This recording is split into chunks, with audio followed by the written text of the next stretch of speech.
Bem-vindos ao canal Produz. Quem é José Carlos de Souza? José Garrote.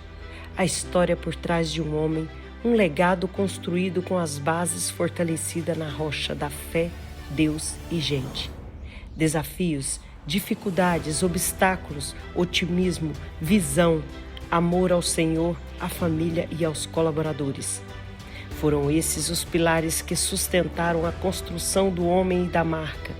Neste episódio você vai conhecer detalhes que poucos sabem sobre como Zé Garrote e Super Frango se tornaram dois nomes gigantes, um por sua coragem e capacidade de gestão e a outra criada para gerar empregos, renda e principalmente alimentar pessoas. Não percam esse incrível episódio e fiquem comigo.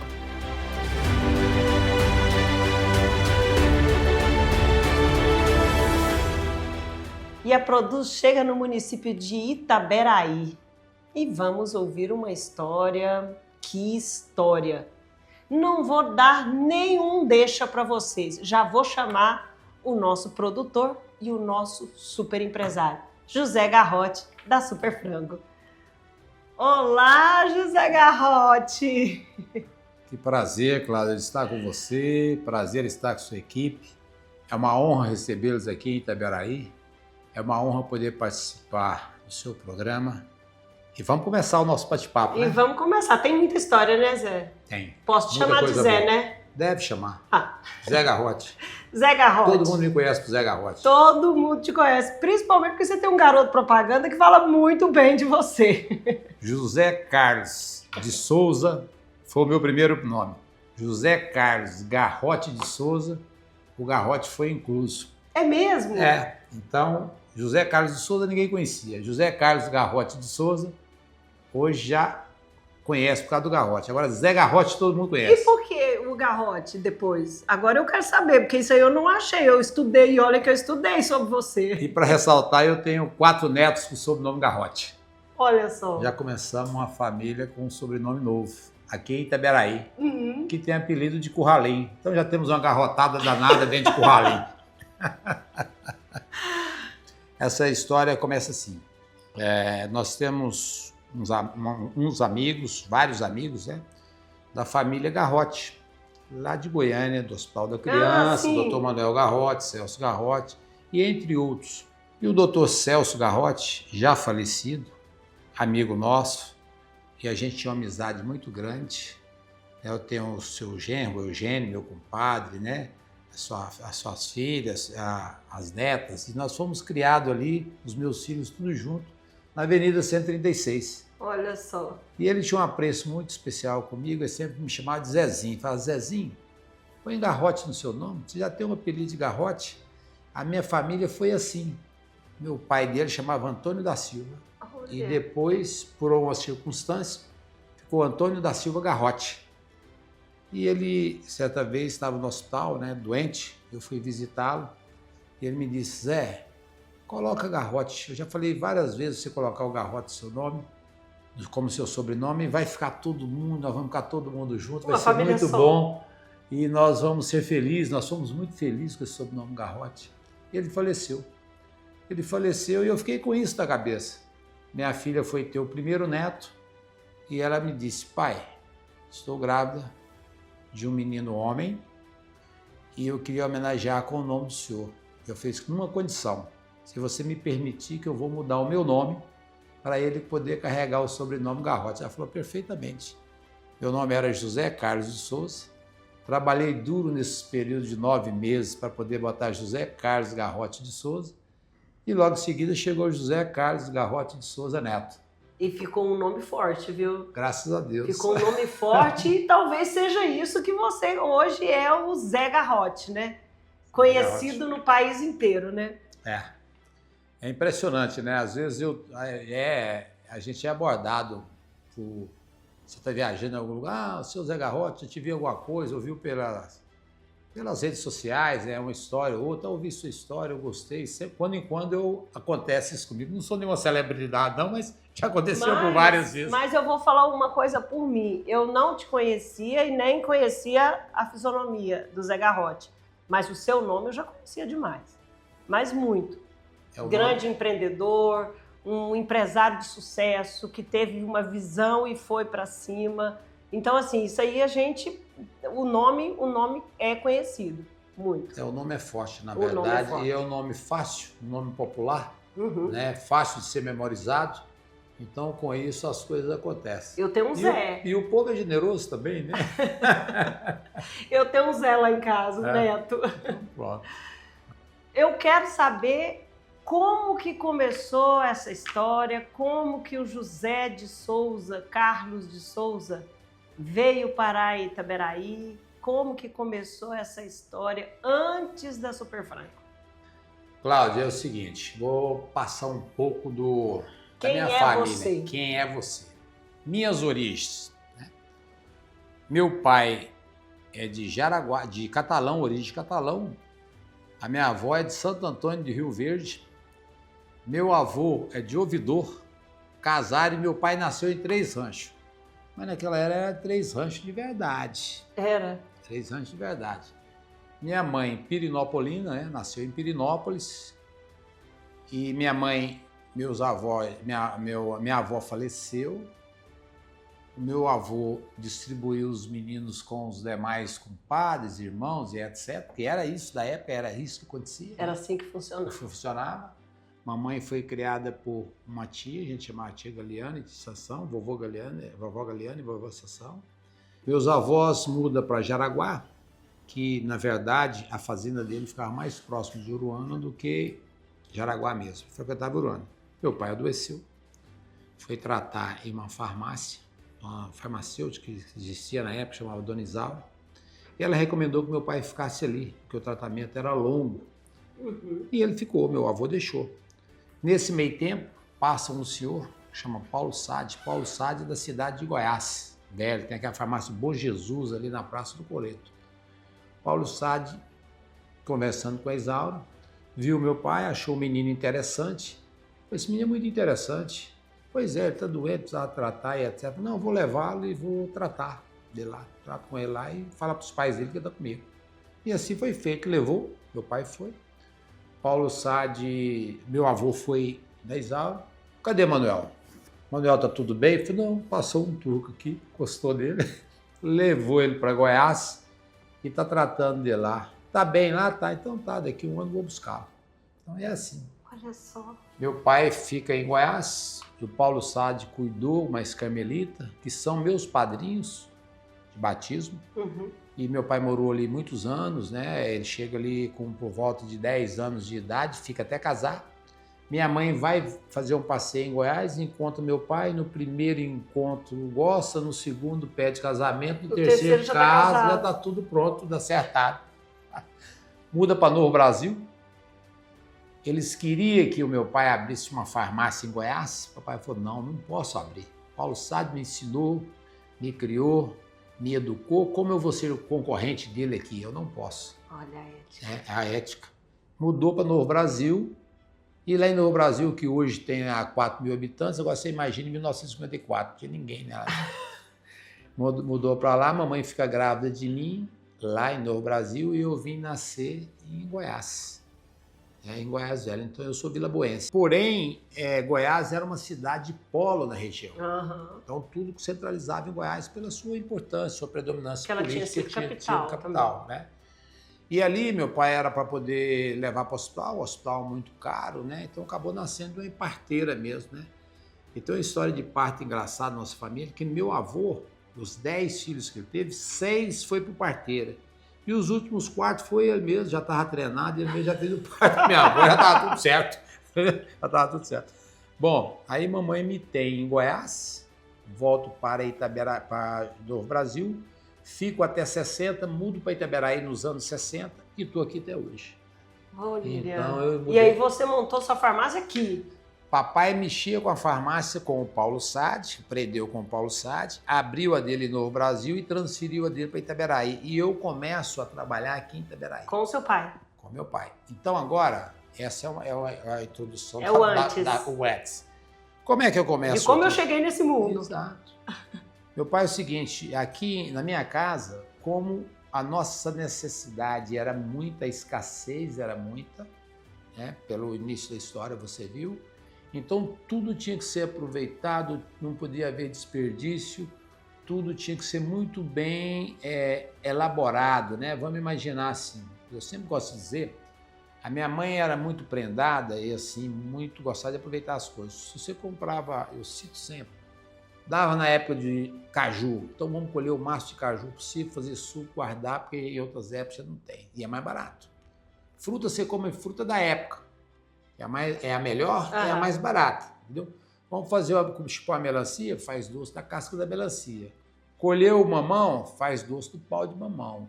Ou seja, o desperdício lá em casa é zero. Então, o senso de aproveitamento, em detrimento do senso de sobrevivência, que precisava, era muito família de origem pobre, minha mãe criada por terceiro também, perdeu a avó com nova, então, criada na casa dos outros, então, tudo muito aproveitado. Meu pai é muito inteligente, muito econômico, e a mamãe um pouco mais agressiva. A mamãe é uma mulher mais para frente, vamos dizer assim, mais corajosa, e o papai é mais cauteloso, um diplomata. Mas dizem que é assim que dá certo. Sim, e foi dessa forma mesmo. Nós mudamos para Itaberaí, eu começo a trabalhar com meu pai aqui na farmácia dele aqui. Então, desde menino, 9 anos mais ou menos, eu já trabalhava em farmácia, mais ou menos não, com 9 anos mesmo. Você já lavava vidro, você lavava seringa, varria farmácia, expunha, organizava os remédios na prateleira, naquela época tinha muito poeira, então tinha que espanar bastante, muito espanador, aquela coisa toda. Então, organizar a farmácia. Então, eu fui criado dentro de um balcão. E ali tinha assim, sabe, Cláudio?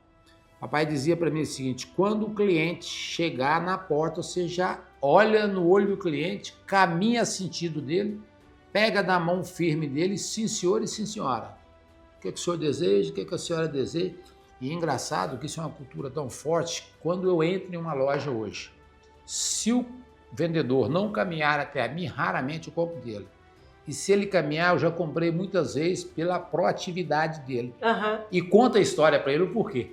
Entendeu? Olha só. Porque eu acho que precisa de haver essa predisposição, né?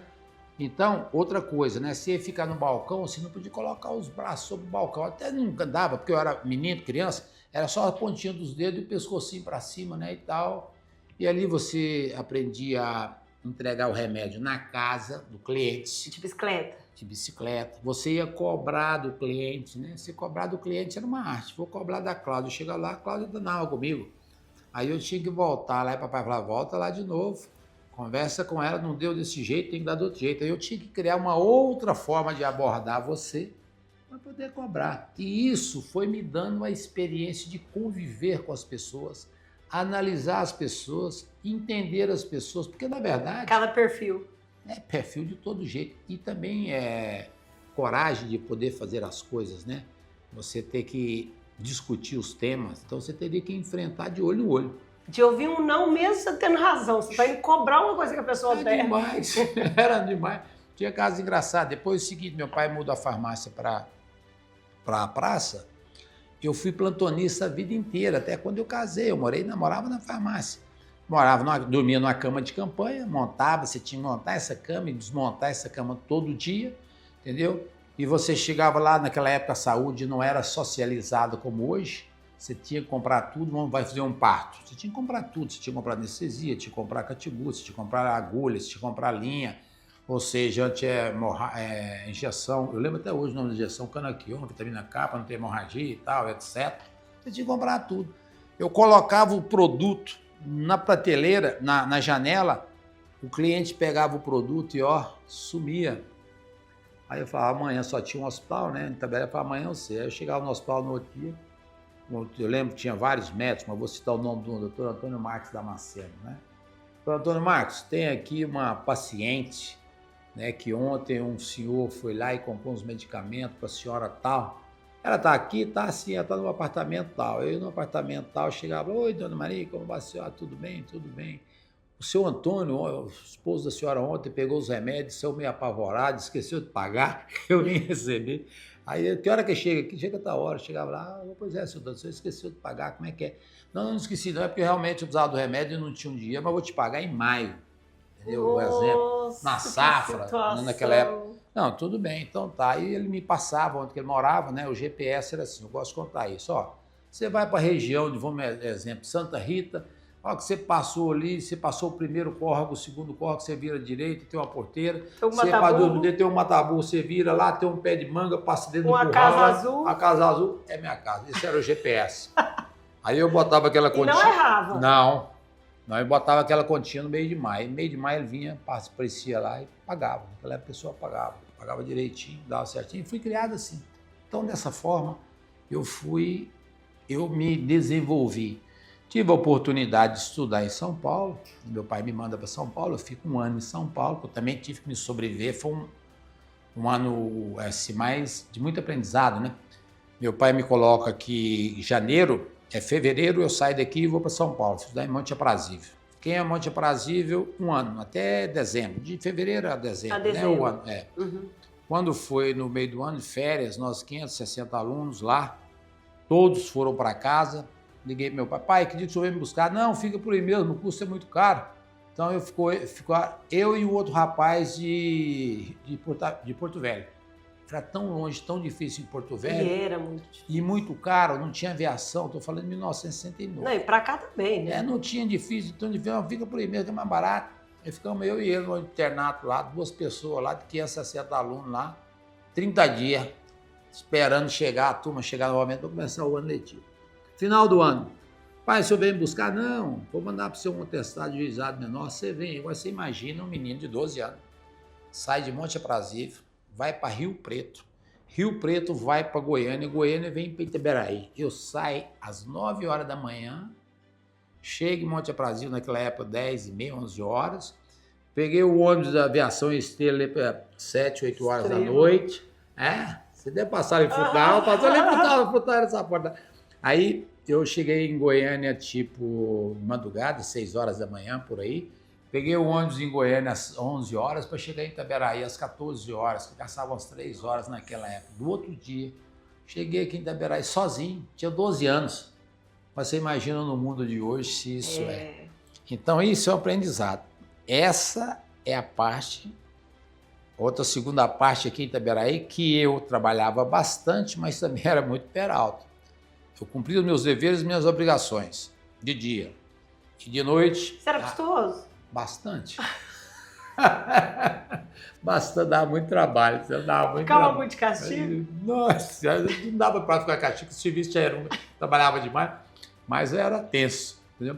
Mas o meu período de um garoto custoso foi muito curto, porque logo aos 17 anos meu pai resolve vender a farmácia, né?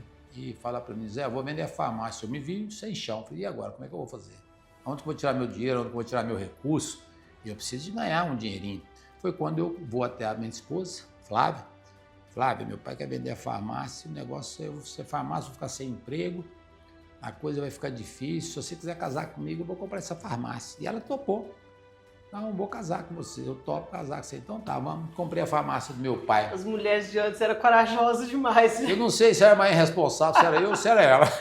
Ou ela estava doida para sair da casa do pai dela, e eu doido para sair também, ser independente.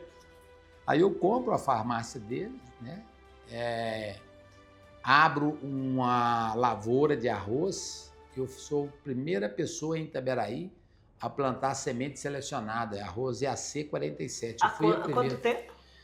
1975, quando o governo lança a Embrapa, Alice Paulinelli quer dar um impacto na agricultura e começa a semente selecionada. A gente falava semente selecionada. Eu arrumei a semente básica, fiz a semente selecionada e plantei. Tive um sucesso com isso, foi muito bom.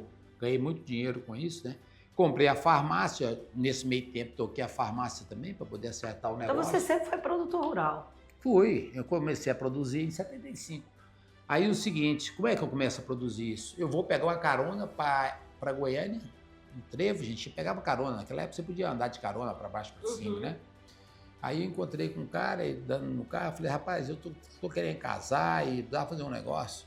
E quando estou ajeitando minha vida aqui, o que você acha que eu devo fazer? Ele falou assim, o governo vai lançar um plano aí, está lançando um plano aí de semente selecionada, quer dar um impacto na agricultura, seu pai tem uma serra? Tem, então, planta isso lá.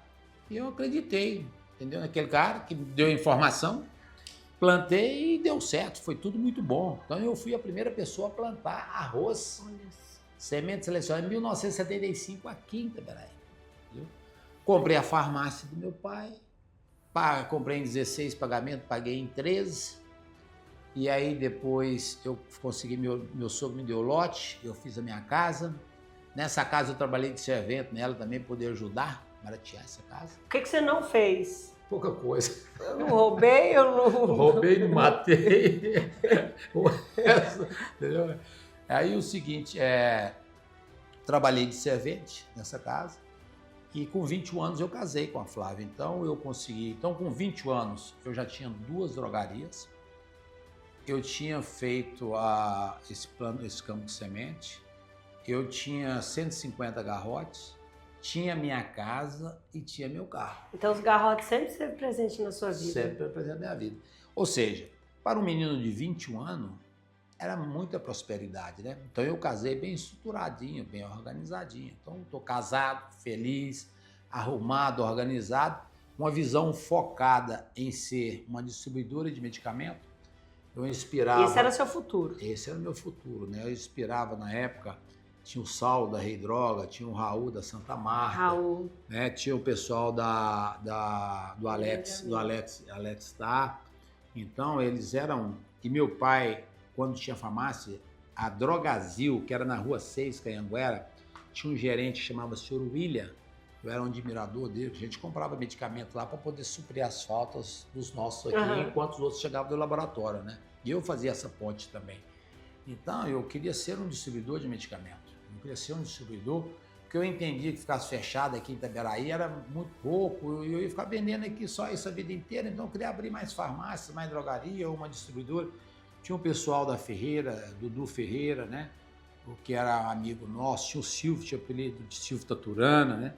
Parceiro nosso, tudo gente boa, que confiava na gente, vendia, era parceiro nosso, eu queria ser esse. Então, Cláudio, imagina, origem muito pobre, meus pais criados terceiro, nós, Novo Brasil, vem para Itaberaí, eu criado uma farmácia. Esse roteiro de vida. Esse roteiro de vida, né? Chego, estudo em São Paulo, volto, vou fazer vestibular aqui, né? Depois eu fui prestar vestibular, depois falei, meu pai, eu quero trabalhar. Eu vou trabalhar. Esse é até um depoimento que eu não falo muito, porque trabalhar, a escola era o primeiro ponto, né? Eu tive a oportunidade de estudar nos Estados Unidos também. Meu pai me deu a oportunidade, eu acabei desistindo disso. Enfim, casei, estou feliz da vida. Casa nova, mulher que eu amo. Os seus planos? Os meus planos, 100%. Um ponto. Aí Deus falou assim, não, esse é o seu, esse é o seu, os o meu meus. É. Aí o meu sogro tem 2 filhos, o Carlinho e a Flávia. O menino vai fazer uma cirurgia do ouvido, uma parada cardíaca, entra em coma e fica tetraplégico. Meu sogro me convida para trabalhar com ele. O que eu faço? Você imagina bem que você já tinha uma vida toda constituída, você já tinha uma autoridade, você já tinha confiança, segurança de conduzir o seu projeto. O seu sogro lhe convida para poder ser sócio dele. Eu vendi literalmente 100% que eu tinha. Falei para a Flávia, seu pai me convidou, eu acho que nós podemos ter uma boa oportunidade de estar junto. Ele está precisando de parceria. O seu Carlos, um homem de muito crédito, muito trabalhador, muito honesto, muito um caráter, uma família muito reconhecida, renomada na região. Aí eu falei, não, eu vou vender minhas coisas tudo e vou trabalhar com seu pai, vou ser sócio dele. E vendi literalmente tudo que tinha e fui trabalhar com meu sogro. Aqui eu tenho um grande paradigma, uma grande dificuldade, porque os preconceitos, pô, mas você vai deixar, você vai trabalhar de ser sogro, vai ser pau mandado do sogro, que o sogro vai mandar, que as coisas é isso. Então você imagina você com essa... Você teve uma coragem. Uma maturidade dessa, no ponto que eu já estava, meus negócios estavam deslanchando, eu já tinha dado sinais de competência, de ir, de evoluir, e você tem, eu falei, não, eu vou acompanhar meu sogro. Eu vou acompanhar meu sogro, ele precisa de mim, ele não tem ninguém, né? Só tinha minha esposa, e eu vou com essa mulher para onde? E largar essa família desse jeito, com esse menino? Não, vamos junto. Vendi tudo, 100%. Vendi minha casa com geladeira, televisão, faqueiro, montada, telefone, tudo. Na época, telefone era Era um um bem. carro, era um Carro. bem, era um carro. Passei a mão no dia, entendeu? Peguei o dinheiro e coloquei na fazenda do sogro. E começamos uma vida nova. 1981. Aí eu fui ser sócio dele. Nessa sociedade, ele tinha 42 mil frangos, uma granja. Ah, ele já era produtor de frango. Ele era produtor de frango. Ele tinha uma granja de 42 mil frangos, ele era um produtor rural, que estava virando essa granja para 70 mil frangos. Eu termino essa... Aí, desses 42 mil frangos, ele me deu, na sociedade, ele me deu de maneira que eu vendia 5.500 frangos com pena, 5.500 frangos. E aonde para onde que vocês mandavam esses frangos na época? Frango, ó, vou te dizer sobre isso. Eu vendia 5.500 frangos por mês, entendeu? E no outro mês eu vendia 6.600 frangos. Eu tinha 3 galpões, um de 2.200, um de 2.400, um de 4.200. Vendia no mês. E o outro 5.500. Essa era o volume de frango que eu tinha.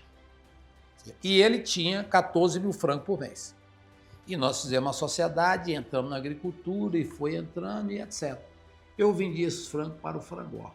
Frangó era um abatedouro que tinha ali na Santa Luzia, em Campinas. Ô Zé, mas qual era a experiência do Zé em criação de frango?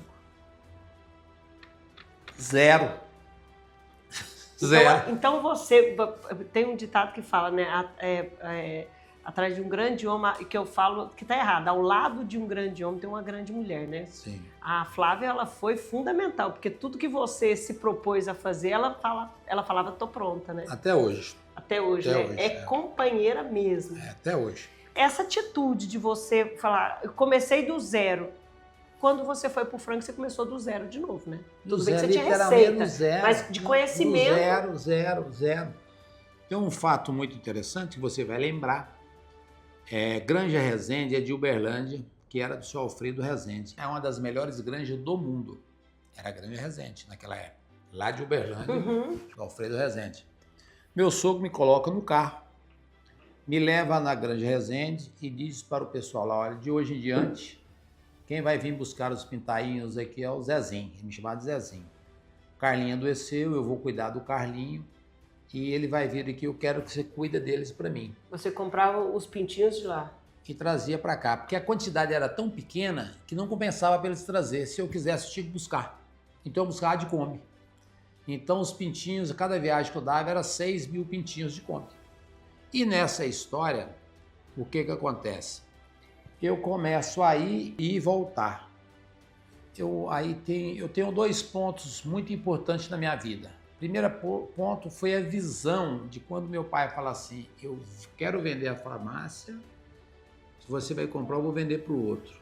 E que eu compro a farmácia para poder casar. Eu comprei a farmácia e casei. Então esse momento foi um momento de inflexão importante na minha vida. Eu deixo de ser um garoto peralta, vamos dizer, muito trabalhador. Para ser um homem. Para virar um homem de uma hora para outra, eu abandonei os, entre aspas, amigos. E ter uma família. E construí um negócio e trabalhei focado, duro naquilo para poder casar. Restabeleci aquilo. E aí eu tenho que vender todo aquele sonho para poder participar de um sonho que não era meu, que era o frango. Entendeu? E eu vou para Uberlândia. Quando eu vou para Uberlândia, e que meu sogro me apresenta, e que eu começo aí, eu ia 60 vezes por ano a Uberlândia, buscar pintinho. Eu ia de Kombi. Comecei de Kombi. Você conhece bem essa estrada. Muito bem, como ninguém. Olha para você ver como é que é o senso de o que veio do berço. A Kombi cabia 6 mil pintinhos. A vida inteira eles só trouxeram 6 mil pintinhos. Eu fui me organizando dentro dessas caixas, eu consegui colocar 6.400. Era 400 a mais um pouquinho. Aí eu aprendi a organizar as caixas que eu mesmo carregava. Ela coube 6.600, 10%. Na mesma Kombi? Na mesma Kombi, na mesma viagem. E aí eu tinha outra coisa também. Então o que eu tinha? Eu tinha que vender arroz, feijão no meio do caminho. Eu vendia os saquinhos, passava nos postos de gasolina, lá dentro de Uberlândia também. Você quer um feijãozinho? 5 quilos, 10 quilos para um, 20 quilos para outro. Eu preparava aqui. Tinha um senhor, tem até hoje aqui, meu amigo, chama o senhor Dílio. O senhor Dílio organizava para nós, a gente comprava, organizava esse arroz, botava no saquinho. E eu saía da Kombi aqui mais ou menos com 600 quilos de produto, entre arroz, feijão de várias qualidades, variedades. Eu estava carregado de pintinho. Ganhava meu dinheiro, pagava minha gasolina. Eu tinha a missão de cada viagem eu tirar 100% do custo e mais uma sobrinha, porque no final do ano eu precisava trocar a Kombi. Esse lucro me permitia. Ou seja, de onde você aprendeu isso, Zé? Da minha mãe, aproveitando as coisas em casa, aproveitando os detalhes de casa, organizando a farmácia, acertando isso, seguro, senso de aproveitamento, enxergar um pouquinho lá na frente, né? O tempo, a urgência do tempo, né? Eu ia comprar as coisas da fazenda, eu já comprava na sexta-feira em Uberlândia, porque eu não precisava perder tempo aqui na fazenda.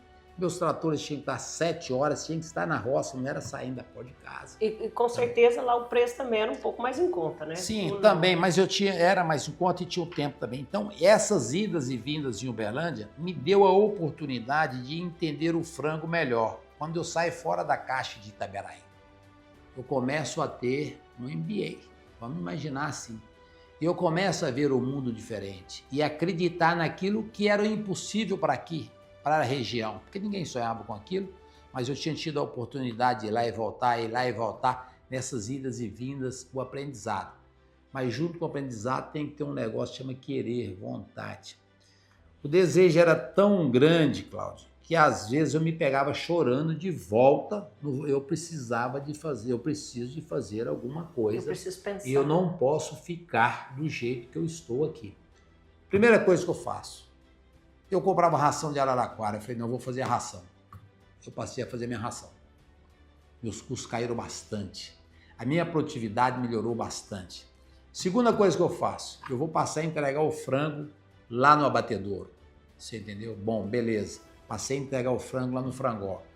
E uma disciplina espartana. Toda terça-feira eu estava em Uberlândia, todos os dias que eu marcava nos horários certos. O meu frango estava no abatedouro. O farelo que eu buscava na Cargill em Uberlândia, eu marcava a programação do ano inteiro. E naquele dia exato, naquele horário exato, eu estava lá. Podia fazer sol, podia ter o que acontecer, menino estava doente, podia ser o que for. O foco era a vida inteira, muito disciplinado, e com isso eu dominei a cadeia. Então, grande parte do sucesso de qualquer ser humano, primeiro, é a disciplina. Disciplina, foco. Você tem que querer aquilo que você faz, você tem que gostar, você tem que acreditar naquilo. Não precisa achar. De onde doer? De onde doer, porque às vezes as pessoas, qualquer coisa, não posso que aconteceu isso, não posso que aconteceu. Não, não tem isso não. Quer dizer, o foco era aquilo, né? E a Flávia com os meninos, né? O pai dela cuidando lá. Quando o seu Carlos volta 5 anos após, a fazenda era outra, a estrutura era outra, tudo funcionava diferente. Eu já tinha feito o confinamento, eu fui o 15º confinador do estado do Goiás e o segundo de Itaberaí. O primeiro foi o São João Dias. Eu fui junto com o Dr. Telmo de Loyola, nós dois fomos, eu e ele, só um segundo, ou ele o segundo ou o terceiro ou o segundo, nós implantamos no mesmo ano. Uma visita que nós fizemos lá em Goianésia. Aí o seguinte, fui plantar feijão solteiro, feijão carioca, o primeiro feijão solteiro que plantou aqui em Itaberaí. O que é o feijão solteiro? É porque se plantava feijão consorciado no meio do milho, na matraca. Aí eu fui plantar... Matraca mesmo. Aí eu fui plantar de plantadeira para poder colher na mão. Foi uma parceria que a gente tinha com a Embrapa, o pessoal me ajudou. Então eu plantei o arroz, eu plantei o feijão solteiro, eu plantei o milho em Gopa 506 para poder fazer a silagem. Eu fui o 15º confinador do estado, ou seja, sempre eu estava na frente, porque eu acreditava na tecnologia, não acredito. Tanto é que eu tenho 3 pilares, Deus, pessoas e tecnologia. Deus sobre todas as coisas, ponto, pessoas e tecnologia. Então, com essa estrutura, o que aconteceu? Eu fui avançando dentro das granjas e fui crescendo. Daí, de repente, surge a oportunidade de você fazer o abatedouro. Aí era um desafio. Quando eu vendo a casa e monto a granja, que eu vou ser sócio no sogro, foi grande. Mas aí veio um plano cruzado, num evento muito interessante. Que foi uma época difícil, né? Eu passei por todos os planos.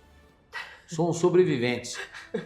Inclusive eu fiz dentro do documentário sobre o Plano Real, eu participo dizendo o seguinte, porque na verdade eu fui um dos sobreviventes do plano, desses planos que que teve aí durante esse período aí de 86 a 94, que foi o Plano Real, que veio para poder, literalmente, acabar com a confusão, né? Nossa, que confusão que era. Então, é o seguinte, o que aconteceu nessa história? Eu consegui comercializar meus frangos. Como é que foi que acontece? Eu vendia meus frangos para o frangó 60% do preço da tabela do atacado. Então tinha a tabela do atacado lá, R$10. Na época não era reais, tinha cruzeiro, cruzado. Acho que era cruzeiro nessa época, depois foi cruzado. Cruzado foi uma época menor. Menor, né? foi de 86, Cruzado, então 10 cruzados eu recebia 6. Beleza. No final da ópera, o frango foi tabelado em 11 cruzados. Eu tinha 60%, então eu tinha 6,60 do frango. O que acontece com isso? Surgiram o ágio. O que aconteceu? O carro velho valia mais do que o novo, bezerro valia mais do que o boi gordo. A coisa virou um negócio, virou tudo cabeça para baixo, entendeu? E eu vendendo meu franguinho ali, eu pegava o meu frango, entregava no frigorífico a 6,60. Ele pegava ele junto comigo, ó, já pode entregar para o seu José ali, eu já entregava para o seu José a 20. Nossa. Eu olhava o meu frango 6,60 e ele 20 aqui, mas esse negócio não dá muito certo. Essa conta não tá certo. Aí eu chamei o pessoal para negociar, falei, ó, vamos negociar? Porque desse jeito eu não dou conta, eu vou quebrar. Então vamos acertar. Que jeito que é para acertar? Tinha o Luiz e o Lamartine, são duas pessoas que eu devo muito para eles, inclusive a minha televisão de casamento foi eles que deram. Não esqueço de jeito mais sharp, chique, colorida na época. Grandona. Ixi. Não era grandona, você era profunda, em profundidade, né? Então é o seguinte, aí eu falei para ele, não, bom, você me deixa eu vender, você me paga, você tem que pagar 60% em cima de 20. Que seria então o quê? 60% em cima de 20 seria R$12. Você está me pagando 6,60. Ele falou, Zé, não dá para poder fazer, se eu fizer isso, eu vou ter que fazer com os outros. Então eu vou deixar você vender 50% e 50% você me vende na tabela. Se eu vendia 50% a 20 e recebia 50% dele a 6,60, ou seja, a 6,60, 20 com 6,60, 26,60, dividido por 2, 13,30. Era melhor do que eu vendesse tudo para ele a 12, porque na verdade eu falei assim, o que eu ia ganhar vendendo com ágio cobriria a diferença. E esse 1,30 seria o custo da distribuição. O que aconteceu comigo? Eu aprendi a vender o frango. Foi mais um passo. Então eu tinha logística, eu buscava... Isso te forçou a aprender a vender o frango. E eu descobri os clientes. Eu fui sabendo como é que é. Eu vi que era fácil. Eu convidei meu sogro, vamos fazer uma batedora? Ele falou, que jeito? Eu falei, fiz um plano lá, um business plan lá, daqueles mais doidos do mundo. Eu costumo brincar, se eu levasse na Faria Lima, ninguém aprovava ele. Aí eu fiz lá, vamos vender 1.000 quilos, tá? E compramos equipamentos. Compramos de 86. Aí eu idealizei a batedora 86, comprei os equipamentos em 87, comecei a construir em 88, terminei em 89.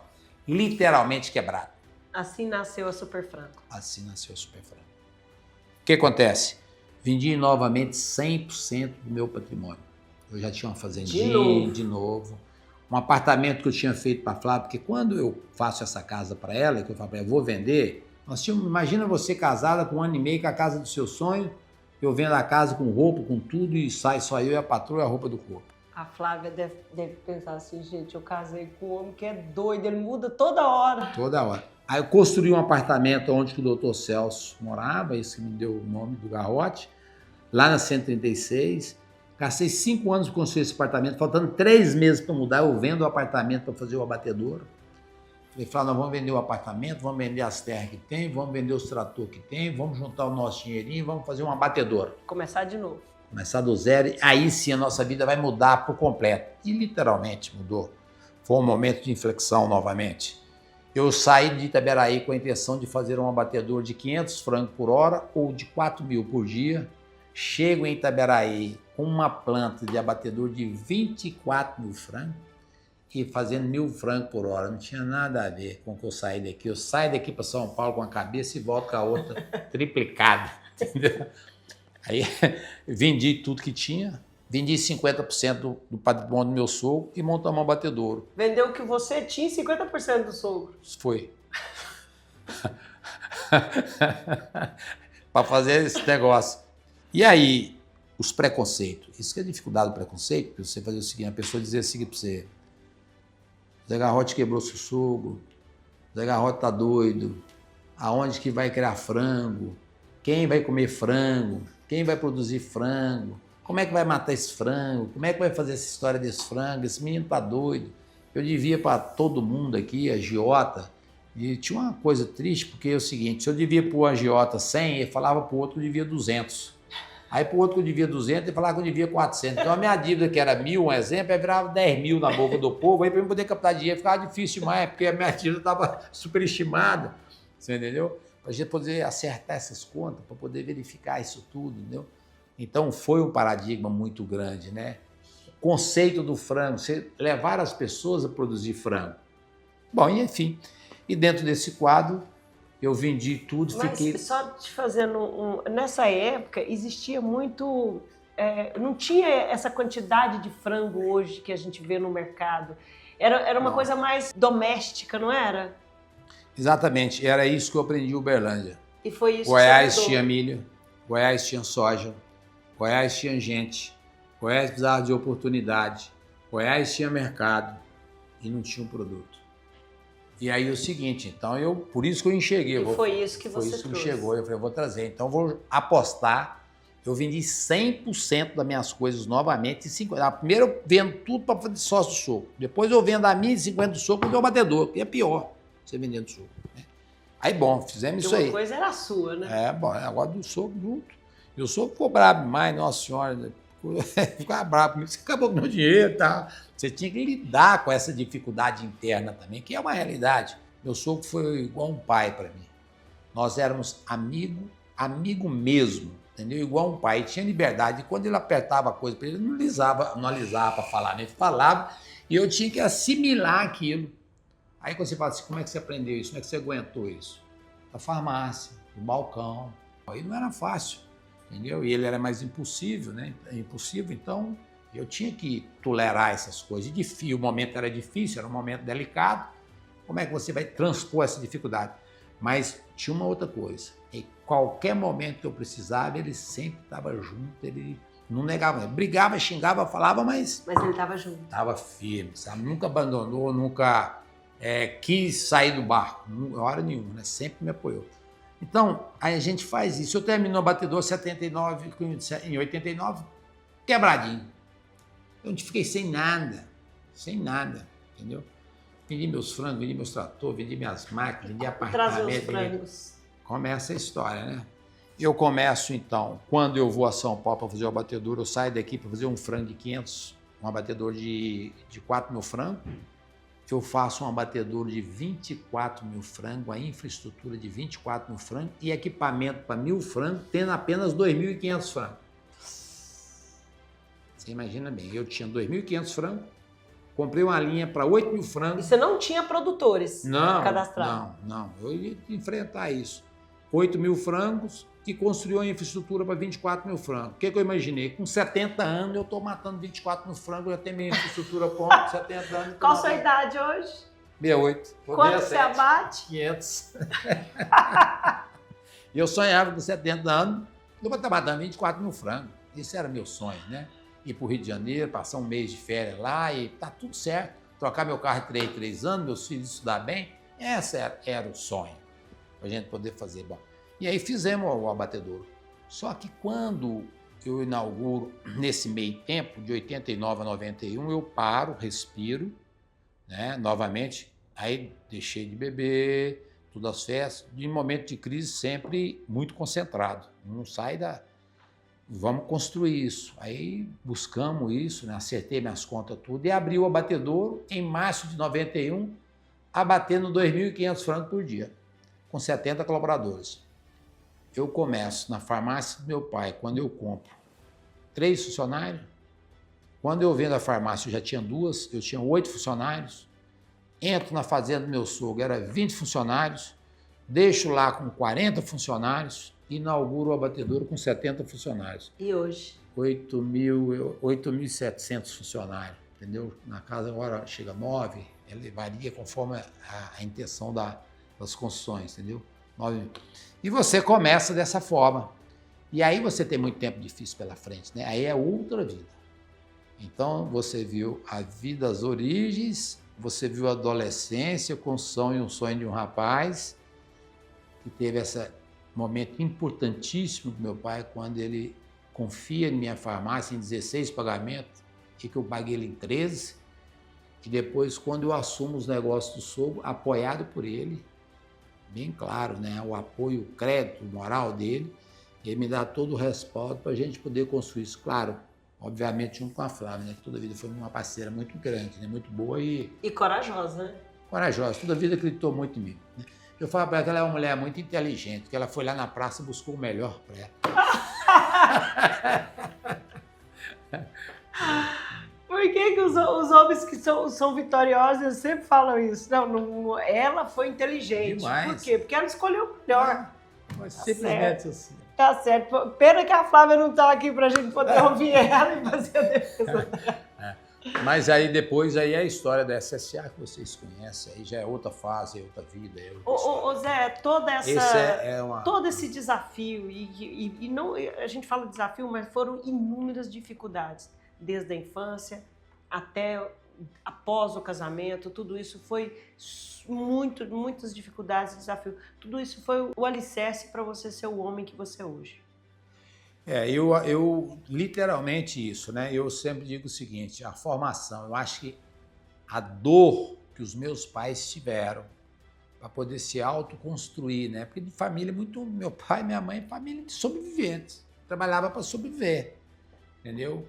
E um casal que de uma base de caráter muito forte, muito bem combinado um com o outro, todos dois muito inteligentes, um mais calmo, mais tranquilo, e minha mãe mais agressiva, entendeu? E sempre impulsionando. Qual a parte maior que tem aí no Zé? O pai ou a mãe? Minha mãe. O meu irmão fala que eu peguei o melhor dos dois, entendeu? Mas eu acho que tem um pouco mais da minha mãe. Mas o meu pai é um homem muito educado, muito diplomata, um comerciante muito bom, sabe lidar muito com as pessoas, muito inteligente, muito bom de visão, de analisar os negócios. E a minha mãe é mais corajosa. Então, eu acho que esse lado da coragem, porém mais firme. Então, o lado da coragem vem da minha mãe, né? E agora esse lado de analisar, de ter essa lógica das coisas do negócio, eu acho que vem do meu pai. E aí, Zé, você chegou, montou, estamos aqui, Super Frango nasceu. Sim. Eu tenho um mercado, não quero ficar só em Goiás. Eu quero chegar do país todo. Eu tenho inúmeras grandes concorrentes. Qual foi a estratégia? Ser o melhor, nunca o maior. Nós somos o melhor hoje, modéstia à parte, sem nenhuma arrogância, nenhuma prepotência, né? Toda a vida eu entendi o meu lugar. Não dava para poder ser grande, não dava para ser muito grande. E eu entendi muito bem o que eu aprendi lá atrás com a minha mãe, né? De fazer as coisas bem feitas. Portanto, nós temos a cultura aqui, fazer o certo, bem feito e junto. Certo é questão de caráter, obrigação, a família, né? Em casa, toda a vida é isso. Minha mãe dizia o seguinte, serviço não mata homem, né? O homem tem que ser honesto. Mas hoje o povo acha que mata. Mata, Entendeu? O serviço não mata homem, tanto é que começa a trabalhar assim. Então, o serviço não mata homem. Depois de velha, eu falava, meu filho, para um pouquinho de trabalhar. Eu falei, deu a receita lá atrás, agora não tem jeito mais não. Já foi, entendeu? Não, o homem tem que ser honesto. Honesto é obrigação, meu filho. Honesto, você tem que ser, é obrigado a ser honesto. Então, não tem esse negócio, não. Então, e fazer as coisas bem feitas. Minha mãe é de um capricho fora do comum, isso é dela. Você vai andar nas fábricas, você vai ver que as fábricas são muito limpas, muito organizadas, entendeu? Então, eu nunca preocupei em muito crescimento, mas sim em fazer as coisas organizadas, bem estruturadas, entendeu? Bem feitas, muito com o pé no chão. Então, aí a Super Frango, quando eu vou enfrentar os grandes, qual que era a minha cabeça? Se eu tenho um curso melhor, se eu tenho um produto melhor, por que eu vou perder? Não tem razão para eu poder perder. Então, eu me alicercei nesses pilares. Vou fazer um produto de qualidades, entendeu? Com um preço competitivo. E por qual motivo que eles vão me tirar do mercado? Não me tira. Se eu faço isso, agora, se eu fizer pior e mais caro, vão me tirar. E esse foi o problema. Então, vou te dar um norte. Quando a Super Frango nasce, com 2.500 frangos, A primeira pessoa que eu coloco dentro da Super Frango aqui é um senhor que chamava Dr. Albino. Ele era um cara que veio do Ministério da Agricultura. Eu só vendia para o estado de Goiás e já produzia como CIF.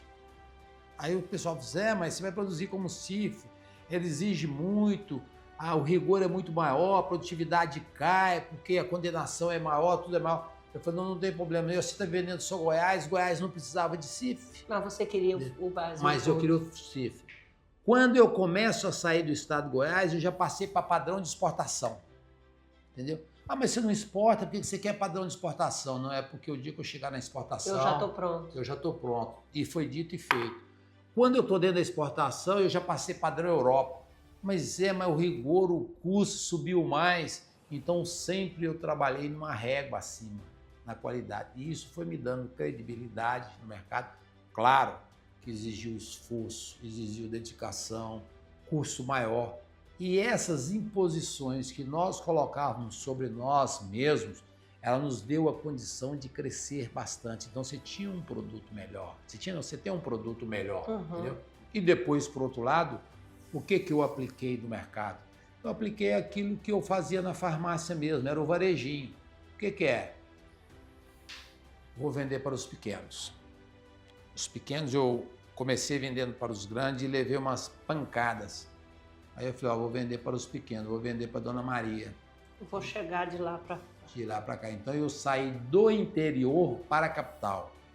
Eu saí da periferia da capital para o centro. Eu já tinha muitos anos de mercado, o pessoal dizia, não veio seu frango no centro. Eu falei, nem vai ver tão cedo. Quando você chegou...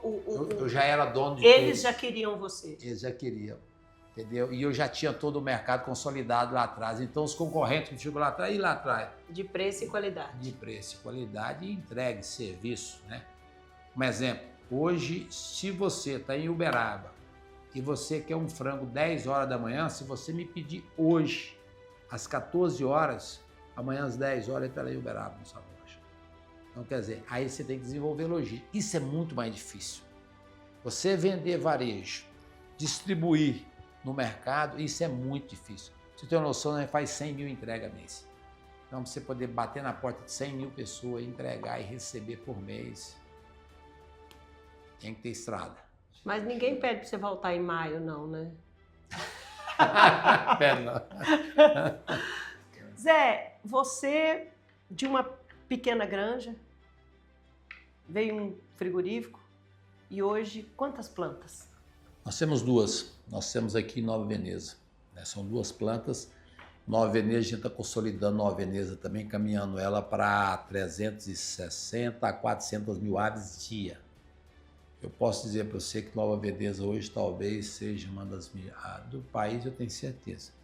Agora, talvez uma das melhores plantas do mundo. Ela está entre, se tem umas 5, 10 boas por aí, nós estamos dentro dela. Nas nossas pesquisas, Itaberaí é a capital do frango. Exato. É a cidade que mais produz frango no Brasil hoje. É Itaberaí. Tudo para fornecer para Super Frango. Todos para Super Frango. Nós temos um raio aqui de mais ou menos aproximadamente umas 40 cidades. Se oscila um pouco, de 35, 40 cidades, municípios que nós temos frango. E nós temos aí quase 1.000 aviários, 980 aviários esparramados nesses municípios, distribuídos nesses municípios, que fornece frango para a Super Frango, que nos permite abater mais de 500 mil frangos por dia. Esse ano a gente está, o ano que vem a gente está pensando em chegar em 560 mil frangos por dia e caminhando para 720 mil frangos por dia. Então, além do sucesso da Super Frango, vocês conseguiram gerar renda, emprego, negócios para várias regiões. Cláudia, tem uma coisa muito interessante, a gente diz a responsabilidade da liderança, né? A liderança, ela custa, ela não é muito fácil. Às vezes as pessoas querem ser líder, querem despontar, mas isso tem um custo, né? Um custo muito grande.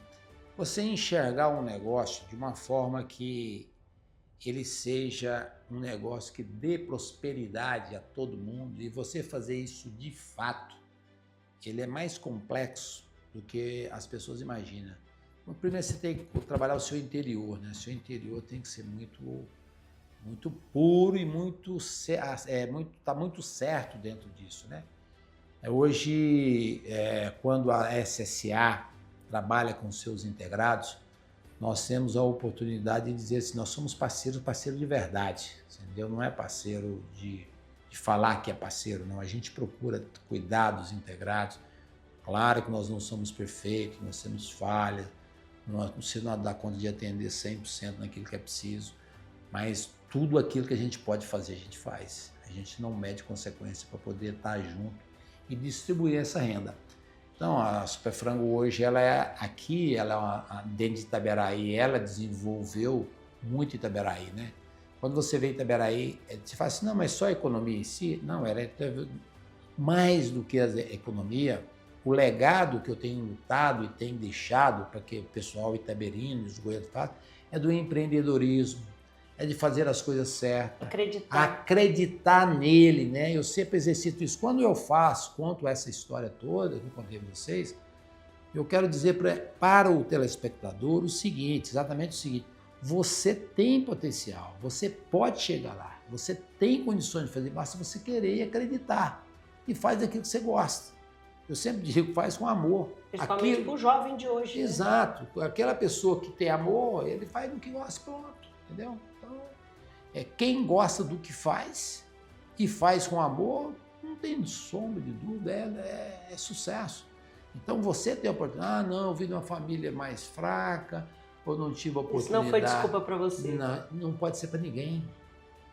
Entendeu? Não pode ser para ninguém. Você pega, como dizia minha mãe, pega no chifre do boi, meu filho.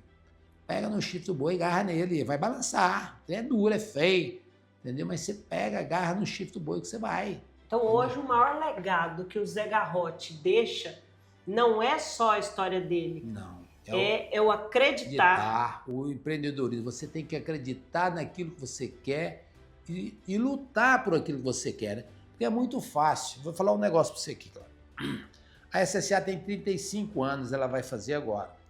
Todas as pessoas vamos dizer, de 35 anos, que elas foram ter consciência, mais ou menos com 10, 11 anos, sei lá, ela acha que o Zé Garrote nasceu rico.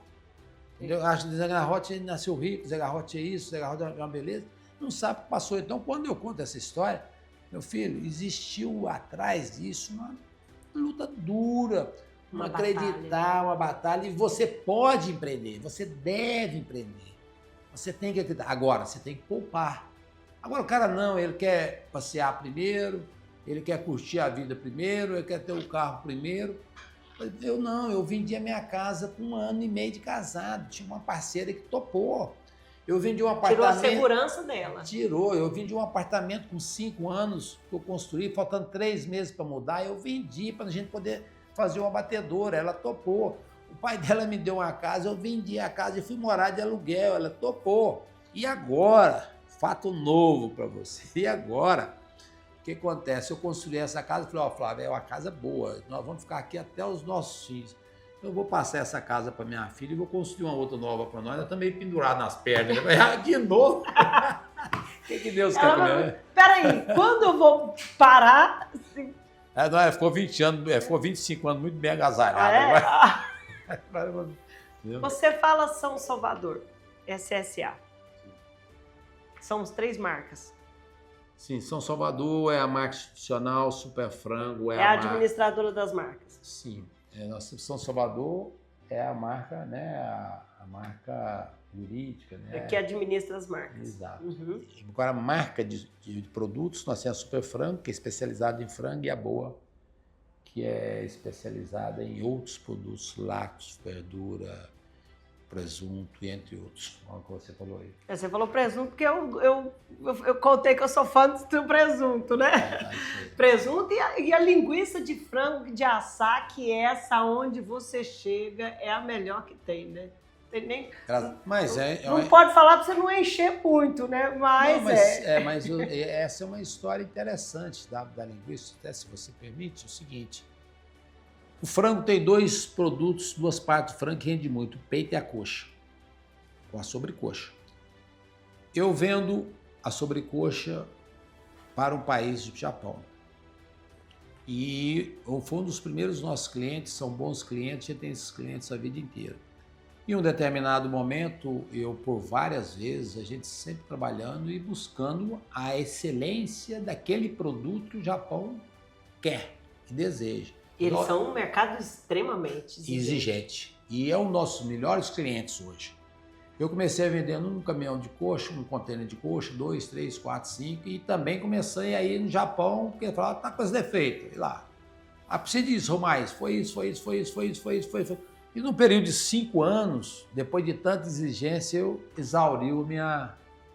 Aí eu fui sincero com ele, falei assim, ó, eu dou conta de fazer até aqui mais, não dou conta não. O que eu acho que eles queriam ver em mim? O meu esforço, o meu limite de esforço capaz que eu tinha dado. Aí eu falei, mas eu não dou conta. Se vocês quiserem, assim, se vocês não quiserem, eu vou desenvolver um outro produto para que eu possa utilizar esse produto que eu estou mandando para você para o Japão. Entre ele e outros. Entendeu? Ele falou, tudo bem. Aí eu peguei a nossa equipe de P&D e fomos desenvolver um produto. Gastamos 3 anos para desenvolver aquela linguiça. Parece que é num dia, né? Olha, 3 anos. Entendeu? Com os produtos que iam. Então ela é do peito, da coxa e da sobrecoxa. Entendeu? Por isso que ela é suculenta. Suculenta, entendeu? Então não tem. Geralmente tem aquela expressão enchendo linguiça, né? Brasileiro, né? A expressão, o cara tá enchendo linguiça, é uma expressão popular, ele tá colocando. Eu falei, não, vamos fazer uma linguiça, como é do nosso princípio, uma linguiça fora do padrão, lá em cima. Ah, mas não vai vender porque tem as combatentes aí, é muito barato e tal, etc. Eu falei, deixa o cara fazer o produto que ele quer. Cada um tem uma estratégia e vai fazer o produto que quer. Eu vou fazer a melhor linguiça, vou utilizar só os produtos que nós mandamos para exportação, produto padrão, produto bom, coxa sobre coxa e tal, peito, etc e tal, entendeu? E para aí eu também fico menos dependente de vender esses produtos fora daqui e eu agrego valor nesse produto e foi assim que nasce. E olha, você acertou mais uma vez. Enfim, você fez todos os planos da sua vida e Deus falou, peraí que eu tenho um plano e é esse que você vai seguir. Você falou da parte criteriosa, zelo da sua mãe. Daqui a pouco eu quero conhecer um pouquinho a fábrica, se você permitir. Para mostrar esse zelo que a gente já percebeu ao entrar aqui, né? E também esse carinho que vocês têm pelos colaboradores, que eu vejo que é uma união, que é o que faz a Super Frango ser essa grande empresa que ela é hoje. Cláudio, eu até digo isso, é muito importante você dizer isso, que eu tenho uma gratidão muito grande pelos nossos colaboradores. Em especiais para aqueles que me ajudaram, né? Eu tenho colaborador que começou comigo nas granjas, quando não tinha nem batedor, nem sonhava em ter batedor, eles estão comigo até hoje. As famílias casaram, criaram os filhos, e os filhos estão aqui. Formaram, estão aqui. Então eu tenho família que, imagina mesmo. Você tem uma família inteira aqui. Família inteira, o cara veio da roça, puxava enxada lá, era meu parceiro de roça, era meu parceiro de granjeiro, veio para o abatedouro, formou os filhos estão aqui conosco. E ele está aqui também comigo até hoje. Então, isso aqui foi formado por um sentimento muito forte, com pessoas muito determinadas, entendeu? Unidas para poder construir isso. Nós temos vários colaboradores aqui, acima de 30 anos, 35 anos de cada. Estou falando de vários 40, entendeu? Que começou isso aqui. Então eu devo muito a todos, mas esse povo em especial, porque esse pessoal foi a sementinha que apresentaram, que ajudaram a acreditar que você tocou e está aqui. Então, hoje tem filhos, né? Já tem neto e vai indo. Então, quando eu vejo um frango ali na prateleira do supermercado, eu posso saber que ele tem sabor de família. Tem. E isso é que te move cada vez mais. Tem.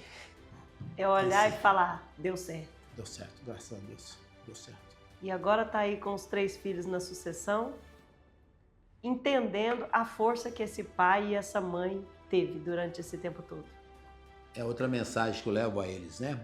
É o seguinte, essa empresa não é nossa.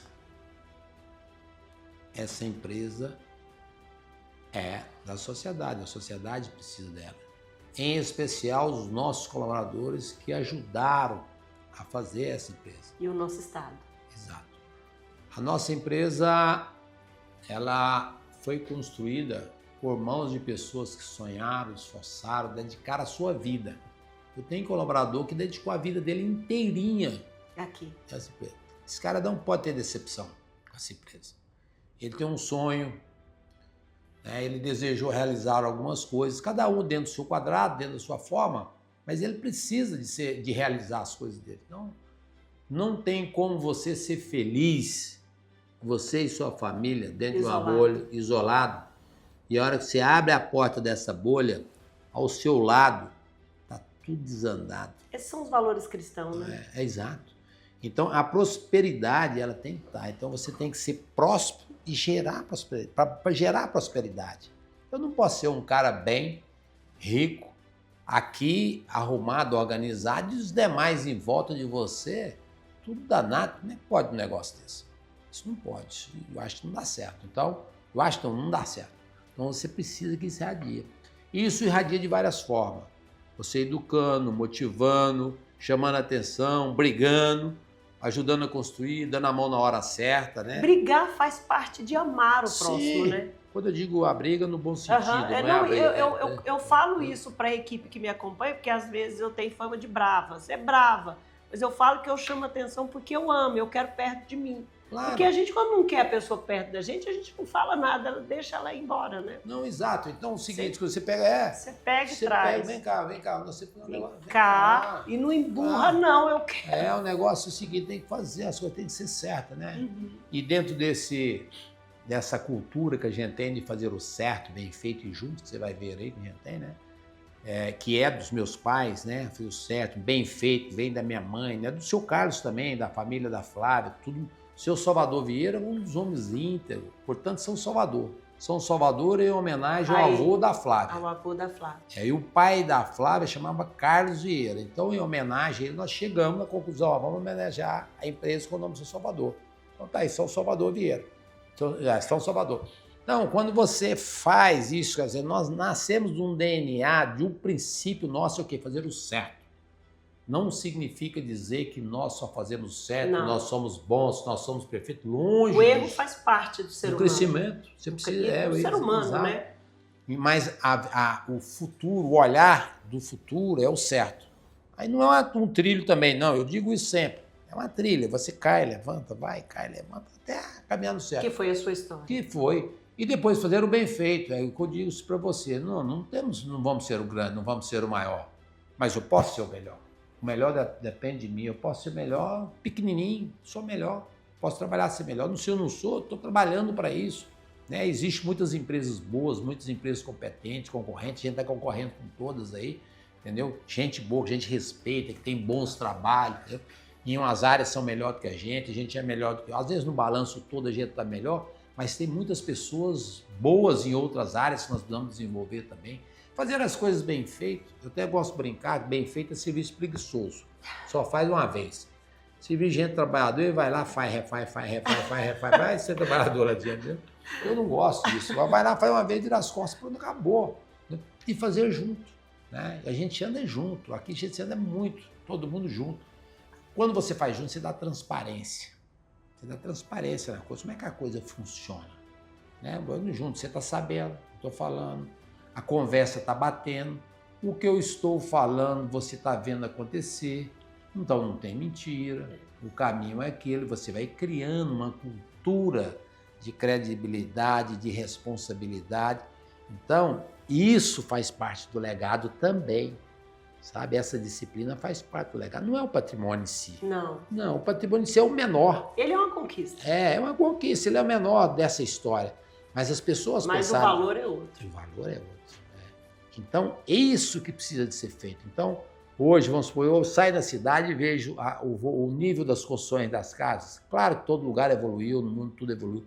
Mas você vê aquele detalhe ali, foi a Superfran que trouxe há tantos anos atrás. Aquele muro ali foi tantos anos atrás. Aquele aço inoxidável, um trabalho de aço inox, foi os soldadores que nós fizemos tantos anos atrás que resolveram ficar por aqui e constituir a sua empresa aqui, sua mão de obra. Então você vai vendo os seus pontos, em cada ponto. A raiz vai saindo e vai brotando. Vai brotando e criando coisas boas. E você enxergou Goiás. Você estava em Itaberaí, você queria o estado todo. Mas Deus te deu o país e hoje te deu o mundo. Em quais países tem produto da Super Frango? Nós estamos hoje nos 5 continentes, temos produto em mais de 80 países hoje. 2005 eu saio daqui sem falar inglês, 2004 sem falar inglês, uma pastinha na mão, pesada, cheia de disquete, falando coreano, inglês, chinês e japonês, cada disquete numa língua, sem falar nada. Uma missão de governo, na época o governador Marconi, e eu falei assim, eu vou nessa missão, não é para encher avião e nem para ficar fazendo graça, eu vou para poder negociar. No ano de 2005, eu trabalhei o ano inteirinho para vender um contêiner de pé, que foram para esses japoneses da linguiça, que são meus clientes até hoje, entendeu? Nossa, o meu primeiro cliente é meu cliente até hoje. Isso foi em 2005, eu vendi para ele um contêiner de pé. Esse contêiner de pé custava mais ou menos $600 a tonelada, eu vendi por 260 por aí. O meu objetivo era saber como atravessar um contêiner. Eu não queria saber se eu estava ganhando dinheiro ou não. Eu queria era colocar um do lado de lá, para me poder entender essa burocracia, essa dificuldade, como é que essa onça é, como é que esse bicho é. Você entendeu? E passamos pro lado de lá e daí as coisas começaram e tomou corpo. E o melhor, os nossos colaboradores que faz esse trabalho, que nasceu fazendo esse trabalho, que é o Enoque, entre outros, naquela época. Hoje, claro que a equipe é muito maior, né? São daqui de Itaberaí. Muito maior. Pessoas daqui de Itaberaí, que aprenderam a comercializar no mercado interno, que estudaram inglês, fizeram inglês fora, para um dia ter a oportunidade de ser um diretor da área de mercado externo, e que são eles hoje que estão aí, tem 20 e tantos anos de casa. Olha só. Ô Zé, outra coisa, a gente fala de sucesso, de crescimento, de legado, de história, mas nós somos uma planta de Deus, nós somos uma árvore. Você foi uma semente que ele plantou, ou você é uma árvore, e a árvore ela só tem sucesso se ela der fruto.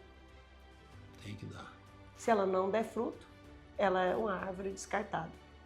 E você, o seu sucesso, o seu maior sucesso, está aqui com você hoje. Seu filho e as suas 2 filhas. Sim. Esses são realmente... E o genro também. É o fruto do seu trabalho. Exato. Que gerou. Esse sim. Porque amanhã, se o Zé Garrote não estiver aqui, ele tem certeza que o legado dele vai permanecer por muitas gerações. Espera em Deus que isso aconteça, e é dessa forma mesmo. É um tema, sucessão é um tema muito delicado. Muito. Eu fiz um curso, Sucessor e Sucedido, quando eu tinha 35 anos. Eu fui um dos mais velhos. Essa foto aí, eu estava mais ou menos um pouco mais assim. Como era eu enfrentar o meu sogro naquele momento, né? Como é que eu teria? Então eu tive que me preparar para poder fazer essa transição, né? Quando eu faço a transição hoje para o meu filho, para os filhos, eu estou muito mais tranquilo, porque eu já fui, eu sei como é que era. Então hoje eu estou mais tranquilo em relação a isso. Mas isso você precisa de ter um interior muito bem preparado. Você tem que pensar, você, Zé Garrote, brigar com os egos do Zé Garrote, com as vaidades do Zé Garrote. Que tem, né? Que tem, todos têm. Todos têm, quem que não tem? Você é homem, né? Homem, criatura de Deus, cheio de defeitos. Esses. Todos esses defeitos aí, né? Então você tem que brigar com o seu interior para você poder amadurecer e liberar dessas toxinas para que você possa fazer o processo organizado, né? Que é você a grande dificuldade da maioria hoje. Que é a grande dificuldade. E o que eu sempre recomendo é que isso tem que ser muito trabalhado, porque senão vai ficar tudo em vão. A gente vê isso aí, é o que você mais vê. Toda cidade tem casa das famílias. Você vai ser o programa número 54. Depois que nós voltamos e que a Produz passou a ser digital, sim, toda segunda a gente tem uma estreia. Estamos completando um ano, você é o episódio de número 54. eu acredito que de todos onde nós abordamos a sucessão, 80% não está conseguindo fazer, não preparou o sucessor. Tem o herdeiro, mas não tem o sucessor. Mas dá tempo ainda. Eu penso que a gente tem que tomar muito cuidado com o tempo. Ele costuma não ser tão generoso com a gente. Então, assim, o que você está fazendo e o que outros que abriram esse peito e tirou um pouco essa natureza que nós nascemos natureza com ela, humana. Isso. E não, do mesmo jeito que eu recebi, eu quero dar, né, a oportunidade, eles estão mais felizes. Porque aquilo que eles construíram e que não foi fácil, só você, nem a sua mulher que esteve com você, cada segundo, cada minuto, só você sabe, na sua intimidade, o que você passou. Nossa. Então, assim, não é justo que tudo isso fique nas mãos de outra pessoa. Ou que amanhã venha aqui outro grupo e assuma.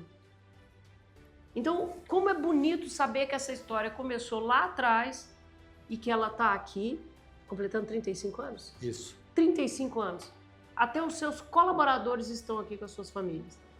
Isso é rico. Essa é a verdadeira riqueza do negócio, não só da produção, como da indústria brasileira.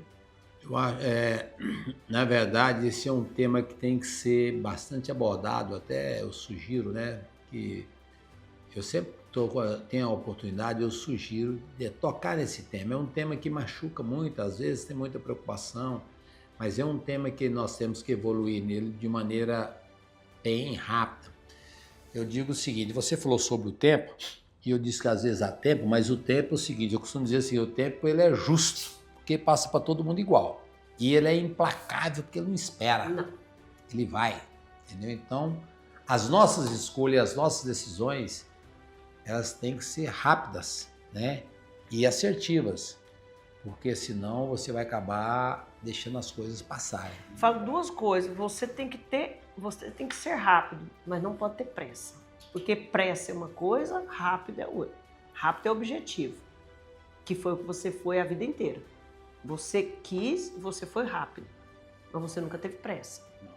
Porque a pressa você pode tropeçar, cair e ficar no meio do caminho. Exatamente. Então, é muito... A sua história, eu tenho certeza que esse programa, esse episódio, ele vai trazer muito esclarecimento, abrir os sonhos de muita gente que está aí, às vezes até desistindo. Espero que possa contribuir com alguém. E é esse o principal objetivo da Produz. Mostrar quem verdadeiramente se dedica da produção até a realização. Eu digo, Cláudio, o seguinte, quando as pessoas me perguntam, e aí, você fez um programa, o que você achou? Eu falei, se tiver uma pessoa que eu somar na vida dele. Que eu somar, valeu o meu tempo. Entendeu? Foi extremamente produtivo, entendeu? Então, porque na verdade as pessoas têm oportunidade, elas precisam de um pouco de entendimento para poder caminhar e acreditar, né? Que a gente está falando, a pessoa tem que acreditar, dá para fazer, entendeu? Querer dá para fazer, dá. Querer é poder. Dá. Querer é poder. Deus fala isso para nós na Bíblia, né? Jesus fala, né? Pedir, né? E receber, né? Pede. Sabedoria, direção. O que foi que você teve? Entendeu?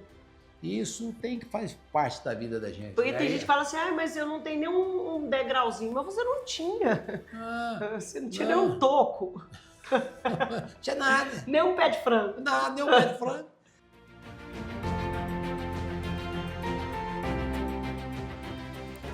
E assim finalizamos mais um episódio do canal Produz. Divididos em 3 capítulos, esse em especial nos contou o início da gigante Super Frango e do homem que escolheu seu caminho, mas a decisão final do destino veio de Deus. Nada foi leve ou fácil. José Garrote foi submetido a inúmeros obstáculos e dificuldades para chegar onde a sua marca se encontra. De uma pequena cidade no coração do Brasil para a mesa de inúmeras famílias em todo o planeta. Garrote não criou uma marca. Ele criou um alimento com sabor de família. Em seus olhos, as lembranças do menino que sonhou. Em seu coração, o amor ao Senhor e às pessoas. Na memória, fortes ensinamentos dos pais. Nas palavras, a gratidão que guarda pelo incondicional apoio da esposa e do sogro. Nesses próximos capítulos, vocês vão conhecer o que hoje é a SSA e seus sucessores. Também irão se emocionar com a dedicação de colaboradores. E no terceiro capítulo, vamos conhecer o produtor rural e suas práticas, visão empreendedora e fascínio por gerar empregos e riquezas e principalmente produzir alimentos. Agradecemos a Deus por mais essa incrível oportunidade. Agradecemos ao produtor e empresário José Garrote e agradecemos a vocês pela audiência. Te espero no próximo capítulo e até lá.